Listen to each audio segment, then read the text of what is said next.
Hi, everybody. This is Advocate Lucinda. Today, we are going to talk about the subpoena and whether it can be objected to. Someone called me and said they received a subpoena from a third party.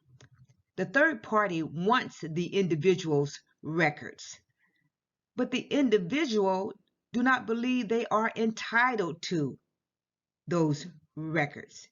And the question was, and for many, can I object to a subpoena? Well, let's talk about that. Plus, I show you sample objections. So let's get started. But first, you want to become familiar with the rules that governs objections to subpoenas, and that is Federal Rules of Civil Procedure 45. And there is a section in there that specifically deals with objections. Please get familiar with it. You also want to get familiar with your local rules before you serve objections, because there may be something in your local rules that's different than what's stated in the federal rules, or something in addition to what's stated in the federal rules. I always read, of course, the federal rules first, then I read the local rules. While there are many grounds for objections, here are 4 common grounds. 1, the subpoena imposes undue burden or expenses. 2, the subpoena seeks documents containing irrelevant information.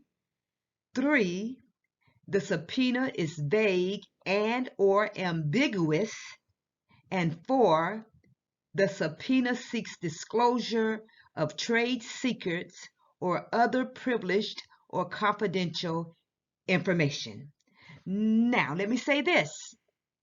Be sure that your grounds for objections are legitimate and is something that you can defend, because it is likely that the third party seeking the documents will file a motion to compel and may even ask for sanctions.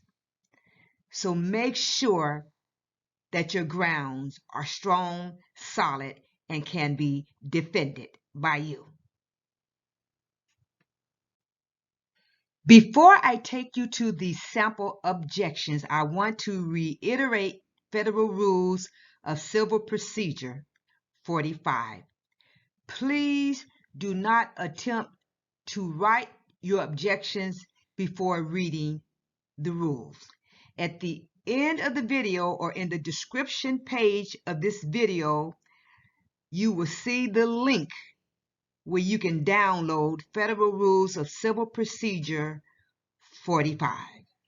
Objections do not have to be in a specific format, but they need to follow the Federal Rules of Civil Procedure 45. So what I have done here is provided you with actual objections, and I downloaded this from the Department of Justice, so you know that you're going to get something that is really credible, and this is going to work for you. Now, you shouldn't expect for your objections to be this extravagant, but I wanted to show it to you so that you can see how entailed it is and what's required of an individual when they file their objections to the individual's subpoena. So let's look at it.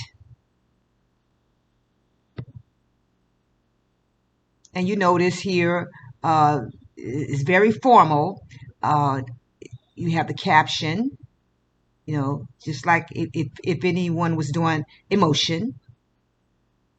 They give their general objections like we do often, at least I do, when I respond to discovery, like interrogatories, for example.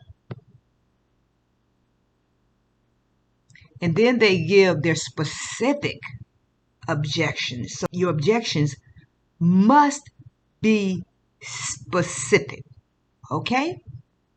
Question number 1. And even though you may not want to include the request, it's always good so that the court will have it here and doesn't have to go back and forth looking at the initial request because it's here. And that would make the court very happy. Then there's the response, request number 2, response, request number 3, response, so on and so forth, okay? Being very specific. And I'm going to give you the link so that you can download this document and go back and refer to it, okay?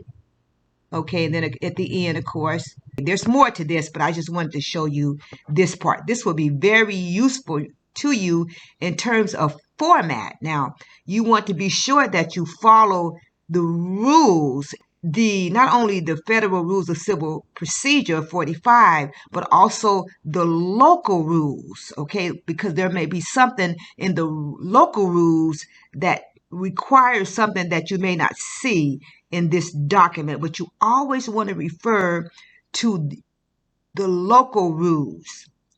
Okay, that's really critical.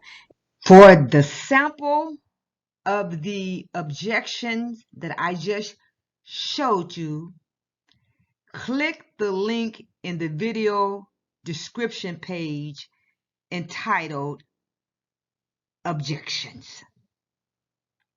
Okay? Until next time, I'm Advocate Lucinda, your empowerment lawyer.